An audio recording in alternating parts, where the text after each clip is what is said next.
In the world of the paranormal, most people are agnostic until they utter these four little words. It happened to me. Real ghost stories told by real people.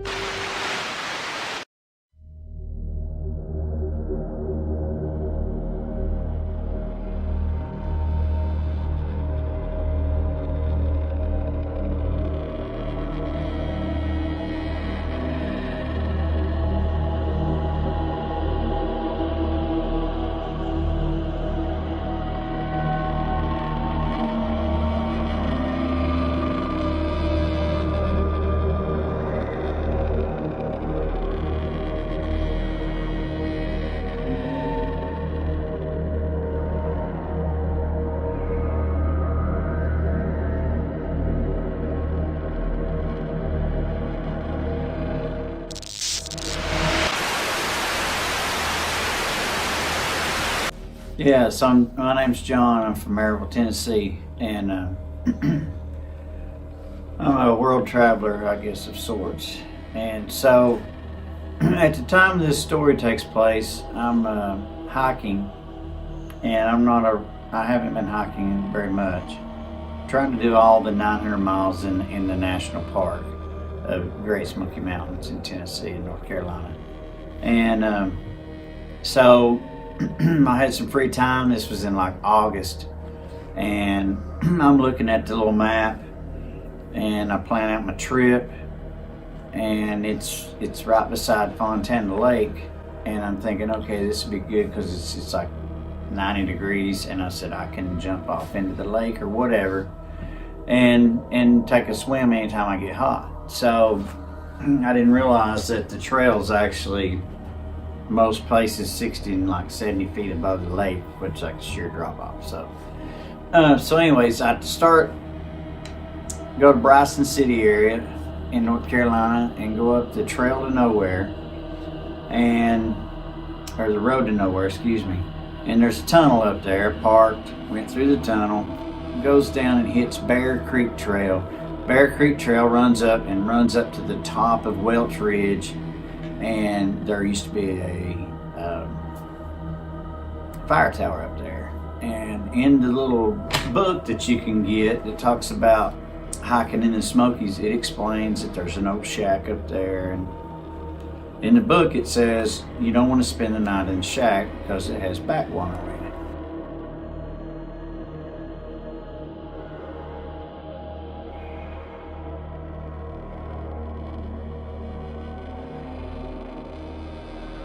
So I find the shack. It's full of bat guano, and it's basically you're not staying in that shack. So I had a small one-man tent, set that tent up, and by the time I got my tent set up, it came a massive downpour of rain.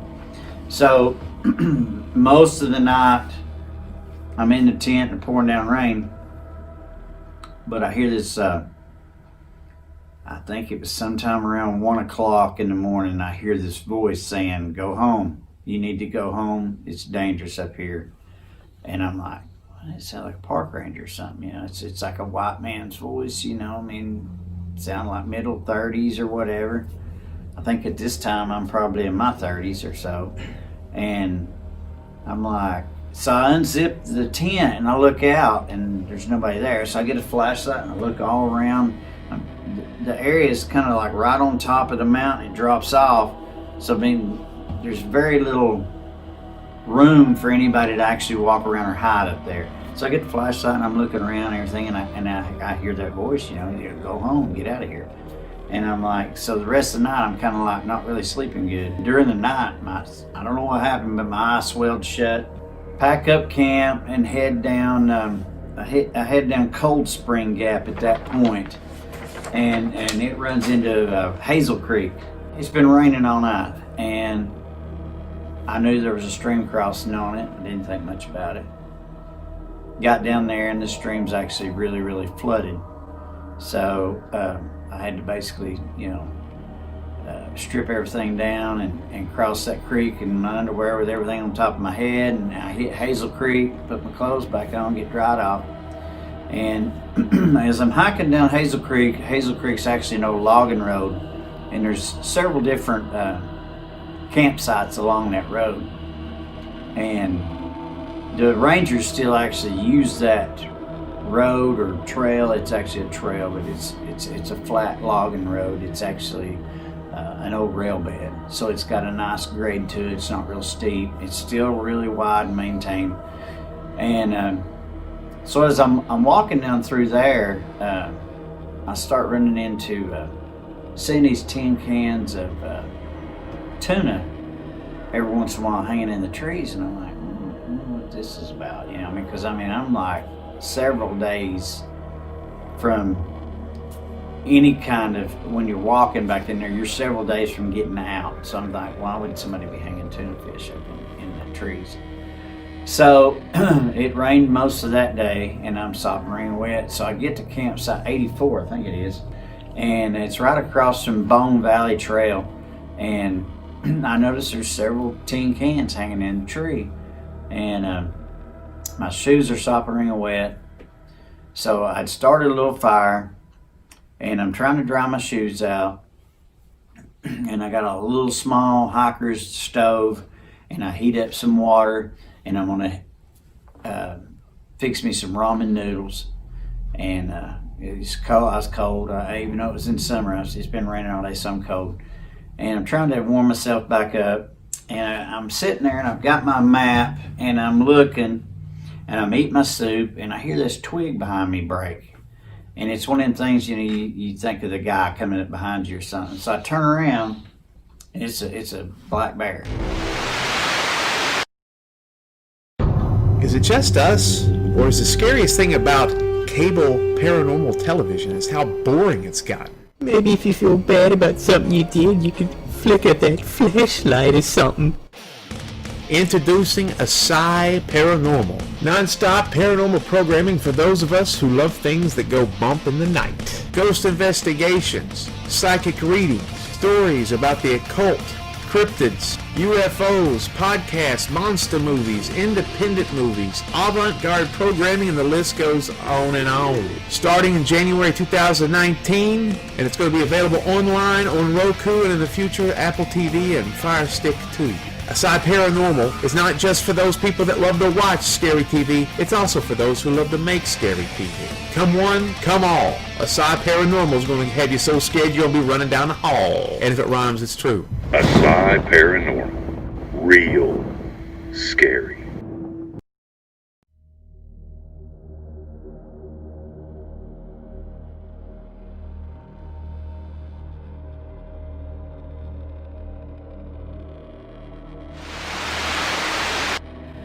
I jumped up because I was thinking I need to be bigger than this bear. And I've got this on video footage. This is a true story. I've got to do something here. So I kind of went away from the fire and where I was at. And the bear comes over. I'd spilt my soup on my boot.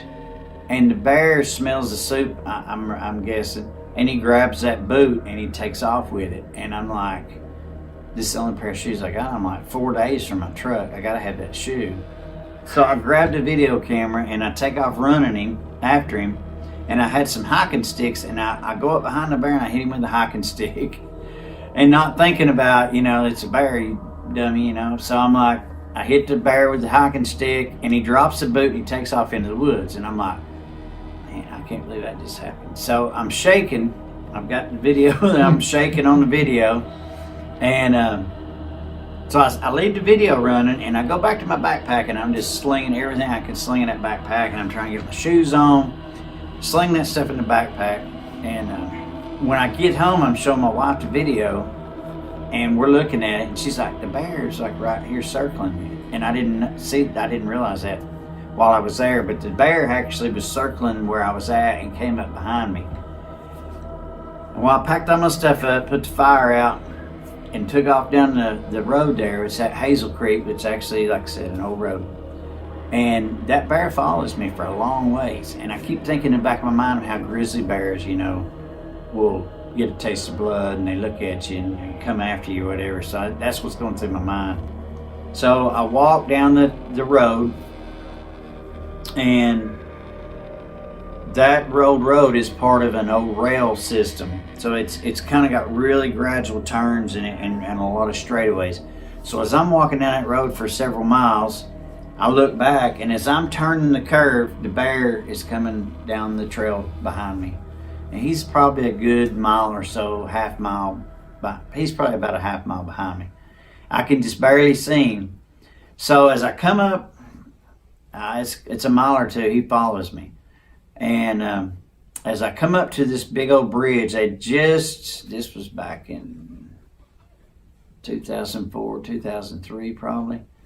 They didn't look like it had been real long. They had put some really, really big metal bridges up. I mean, they looked brand new when I was there then. So I had thought, well, I've got about a mile ahead of this bear. I had took some clothes out of my backpack, and I took and got some sticks, and I had some paracord, and I tied together this basically a dummy of me, a dummy of a dummy. So, and I prop it up next to the tree, up next to the bridge where the bear would come around and have to see that. So at this point, I leave my food, my backpack and everything right there, and I kind of go off into the woods with my video camera, and I'm waiting on the bear to come around and see that and see what he's going to do. Because I figure if he's going to follow me for several miles, he's got something on his mind. So I sit in there and wait on him, and he actually never showed up that far down. I don't know if he just got tired of following me or what, but anyway, I made a dummy of a dummy. So.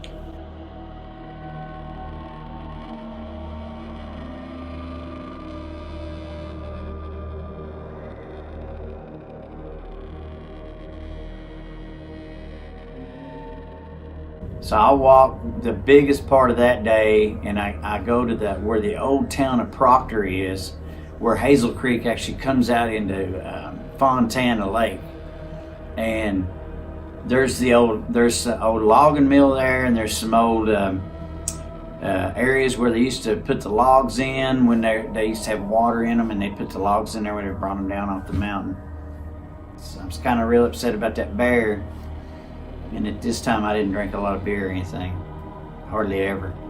And I set my campsite up, and I'm next to Hazel Creek. I'm right next to the creek.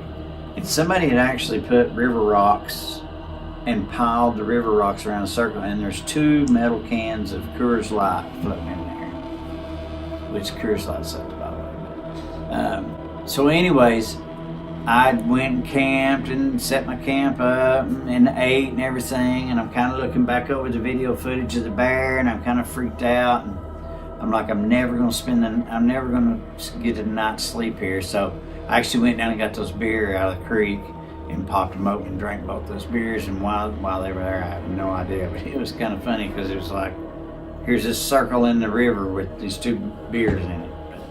So the next morning I get up, I hit Lakeshore Trail, and Lakeshore Trail actually does follow the lakeshore around, but like I said before, there's like 1 or 2 spots that actually comes up to the water, but most part, it's a long ways down. So that trail's not kept up really well.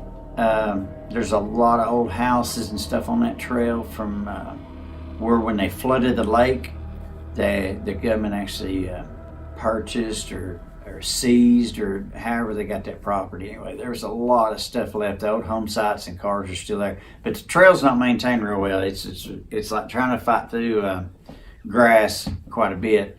So I hike on most of that day, and then I actually do come out to one section there where it actually comes out to the lake.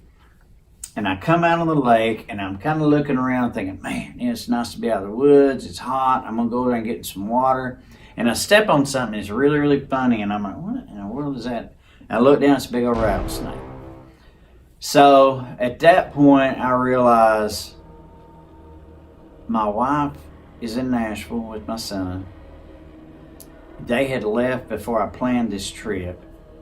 And they always tell you, you need to log your trip or your whereabouts with somebody. I didn't tell anybody where I was at. And so I'm sitting there standing on the snake thinking, luckily I'd stepped right behind his head. And I'm like, nobody knows where I'm at. I'm going to get bit by a rattlesnake and die here. So you got all these thoughts going through your head. And then I'm still during all this time thinking about the voice I heard in the tent, you know, kind of creeping me out. I didn't see a person on this whole 4.5, 5 day trip. I didn't see anybody back here. So I managed to get down and get a rock and get on top of the snake's head and then back up off the snake and get away from him before he comes out from under the rock.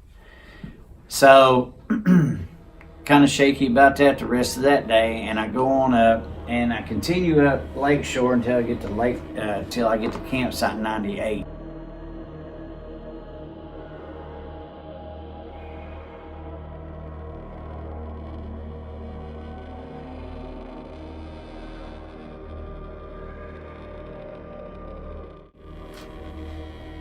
'98's back up off the lake. I was trying to find an area I could camp near the lake. That way I could use the water and take a bath in, whatever. And I was trying to get out of there. After all the circumstances I had with the bear and the voice and all the snake, I was trying to get back to my truck as fast as I could. So I made it to 98, and I didn't really like the campsite at 98 real well. It was just really, really creepy. I mean, it was just a kind of a creepy setting. And then while I'm looking on my map, it's actually from High Rocks, where I'd heard the voice the first time. It's actually right down the same valley off the top of that. So I'm sitting there thinking, you know, I'm back in this same area. So I end up cutting a bunch of sticks and standing them up, and I put my tent up. And I kind of made this makeshift fence around my tent because I'm thinking if anything's going to come in here, it's going to have to knock all this stuff over to get to me. So I kind of cleaned up in a creek and then made some soup and got some, you know, cold water to drink out of a spring that was kind of nearby, and had a big fire roaring. You know, big fire scares stuff away. So I had a big fire roaring, and then it's August. It's like 100 degrees out. I mean, I got a big fire going out. But so that night I'm laying there, and about 1:30, 2 o'clock in the morning, and I hear this voice. It does not sound like the same voice I heard to begin with. And it's like, you need to go home, you need to get out of here. What are you doing in here? And I'm like, it's a park ranger. It's gotta be a park ranger. So I get out, I get my big flashlight out, and I kind of go around the whole tent, and this is a pretty good area, and I got the sticks all around me. I'm looking for the guy, and I got my flashlight, and I'm looking around, and I noticed that to get pretty close to my tent, you'd have to knock my fence down that I'd kind of erected there. And it didn't appear that anywhere around that had been knocked down. So I'm like, you know, at this point I'm sitting there thinking that there's nobody here, and I'm either hearing stuff or I don't know. It's a ghost. I don't know what it is. It's weird though. It was almost like, you kind of think almost like a guardian angel or something, you know. I mean, there's nobody there. I don't even really fix breakfast. At this point, I'm wanting out of the woods. So I pack up everything, and I'm taking off up the trail, and I actually had a Walkman with me, and had some cassette tapes with me, and I'm listening to ACDC. It's a long way to the top if you want to rock and roll. And I'm going up this big old mountain, and I'm singing this song, and it's giving me motivation to climb up this mountain. And as I turn this hill, I run into another bear. I mean, as close as I am to this camera. This bear looks at me, and I mean, it's just like, what else can go wrong? So that bear runs up the mountain as fast as I could have ran down the other side. I mean, he didn't want any parts of me. So then I kept on going, and ended up running into a ranger back before I got to my car, and he had talked about, where did you come from? And I said, well, I came down Hazel Creek and all that. He goes, oh, well, we're baiting for bear back in there. And I'm like, is that what the tin cans of tuna are hanging in the tree? And he goes, yeah. And, you know, I'm sitting there thinking this would be something good to put on a sign so people's not back there camping in a baited area. So after I talked to the park ranger, he's like, where did you park at? And I'm like, I parked up at the road to nowhere, the tunnel. The road that comes through is they call it the road to nowhere. And there's a tunnel that North Carolina had started building, and was going to connect over close to Boat Mountain, which is near Cates Cove in Tennessee. And for whatever reason, that project never went through. So the road actually goes through the tunnel and stops, turns into a trail. So I was talking to the park ranger, and he's like, "Oh man," he said, "you parked up there." He said, "I just came from up there," and he said, "all the cars in the parking lot got vandalized." And I'm like, crap. So I'm in North Carolina. I've got a good 3-hour drive home, and I've got a vandalized vehicle. So I'm sitting there thinking, man. So all the way there, I'm kind of dreading getting there. And at this time, I've got an 85 Nissan pickup truck, which was old then. And I mean, it was a nice truck, but it was just an old Nissan pickup truck, 4-wheel drive.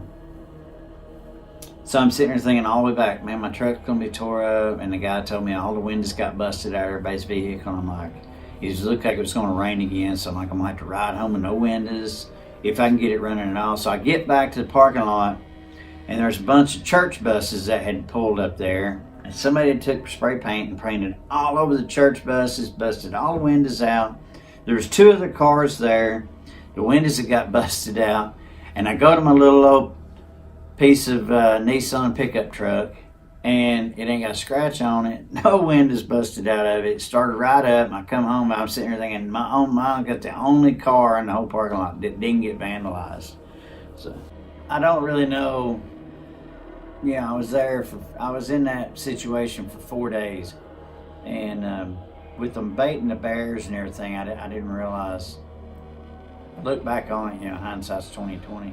You look back and you think, what a situation I was in. At several different points in that, I could have really had, an issue and died, or been killed, or mauled, or bit by a snake, or I don't really know what the voices were. I don't know if it's a guardian angel trying to warn me. I don't know if I've heard that there's ghosts in that area.